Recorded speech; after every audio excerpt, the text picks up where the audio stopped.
Advanced Algebra, Chapter 7, Lesson 3, we're going to look at binomial radical expressions.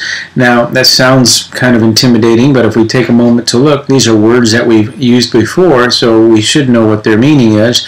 Binomial simply means a two-term expression, and radical is, something that has a radical in it. So we're looking at binomial two-term expressions with radicals. And we've worked a little bit with these when we've done the roots of the polynomial expressions in the last chapter.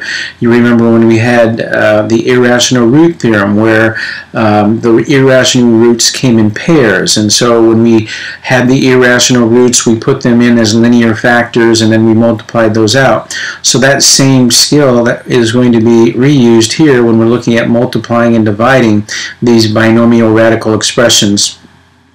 We're going to look first at adding and subtracting radicals. We've already looked at multiplying and dividing, so let's go ahead and take a look at this.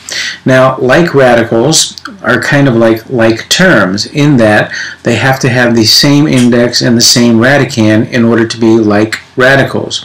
Then to add or subtract them, we use the distributive property. Now, most of us don't think about using the distributive property when we add like terms, but in actuality, that's what we're doing. Let me show you in a quick example. If you take the term 2x and add it to 7x, now most of us will quickly do this as 9x. Now, the math behind this is actually the distributive property in reverse, or factoring. We factor out the x, leaving us 2 plus 7. We then add the parentheses, and it gives us 9 times x, which is 9x. So we're doing all of that in our heads, or the shortcut is we simply add the coefficients. As long as the terms are the same, the variables, we can go ahead and add those as, and that's what we call them as like terms. We simply add the coefficients. And we're going to do much the same thing with like radicals, or radicals that are the same. So like radicals have the same index and the same radicand, and we can only add and subtract the radicals if they are like, or if they are the same. Think about this in terms of being like terms, okay? So they have to have the same index and the same radicand, and if so, then we can add the non-radical parts, or the coefficients, so to speak. Alright, so we're going to add and subtract if we can. So here we're given 5 cube root of x minus 3 cube root of x.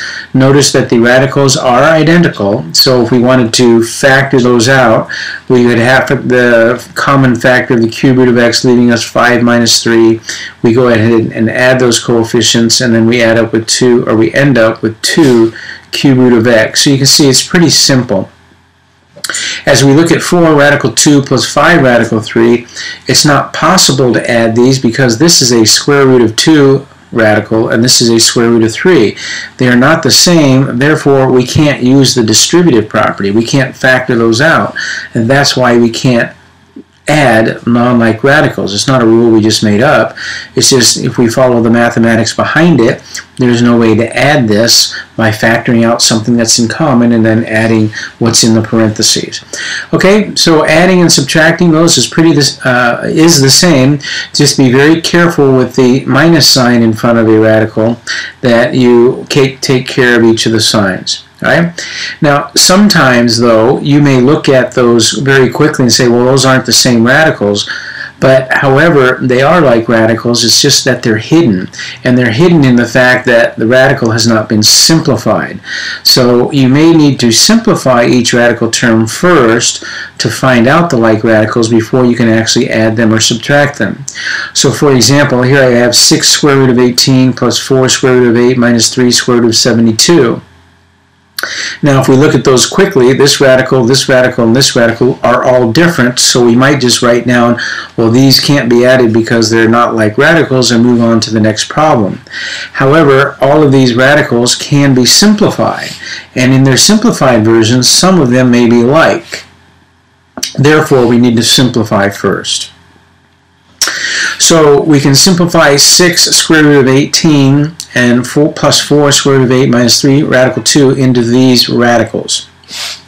All right, and basically what they're doing here is they're simplifying these radicals, and so then what we end up with is this first term actually simplifies to 18 radical 2.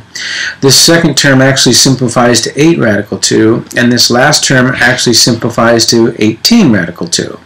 So now that we have them simplified, we notice that these radicals are the same, therefore we can actually add these. So we're going to 18 minus 18 is 0, plus 8 is 8, and so we can add those together and get 8 radical 2.